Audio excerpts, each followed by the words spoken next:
சிவபெருமான தரிசிக்க வந்த நடிகர் தனுஷ் கார்ல இறங்கின அந்த நொடியில இருந்து அவர் கைகள்ல இருந்த ருத்ராட்சத்தை பக்தி மையத்தோட இறுக்கமா பிடிச்சிருந்தது பலருடைய கவனத்தையும் ஈர்த்திருக்கு.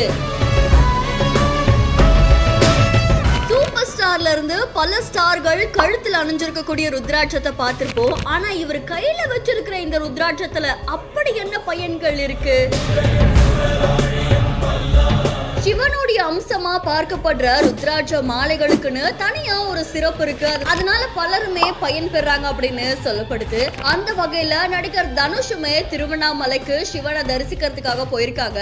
அப்படி அவங்க போயிருக்கும் போது அவங்க கார்ல இறங்கின அந்த நொடியில இருந்து கோயில வலம் வர வரைக்குமே அவங்களுடைய கைகள்ல இருந்த அந்த ருத்ராட்சம் பலருடைய கவனத்தையுமே ஈர்த்திருக்கு.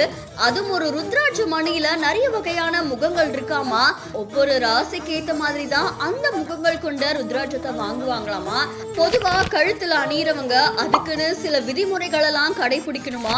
உதாரணத்துக்கு கழுத்துல அணிஞ்சிருக்கவங்க சுத்தமா இருக்கணுமாமா, தினமும் பச்சை தண்ணியில தான் குளிக்கணுமாமா, நான்வெஜ் சாப்பிடக்கூடாது. இந்த மாதிரி பல விஷயங்கள் இருக்கு. ஆனா அது மூலியமா நிறைய சக்திகள் கிடைக்கும் அப்படின்லாம் சொல்லப்படுது. அதே மாதிரி கையில இருக்கிறதால நமக்கு வேண்டிய நேரத்துல தியானம் செய்யக்கூடிய நேரத்துல நமக்கு மன அமைதியை கிடைக்கணும் அப்படின்னா அந்த ருத்ராட்சங்களை கையில வச்சிருக்கலாமா. ஆனா கழுத்துல அணியக்கூடிய ருத்ராட்ச மாலைகளை கையில வச்சிருக்க கூடாது அப்படின்னு சொல்லியிருக்காங்க.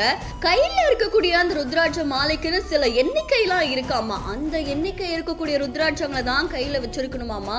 அந்த வகையில தனுஷ் அவர்களும் அவருடைய வேண்டுதலை நிறைவேற்றுற வகையில இந்த ருத்ராட்ச மாலைகளை கையில வச்சிருக்காங்க அப்படின்னு சொல்லப்படுது.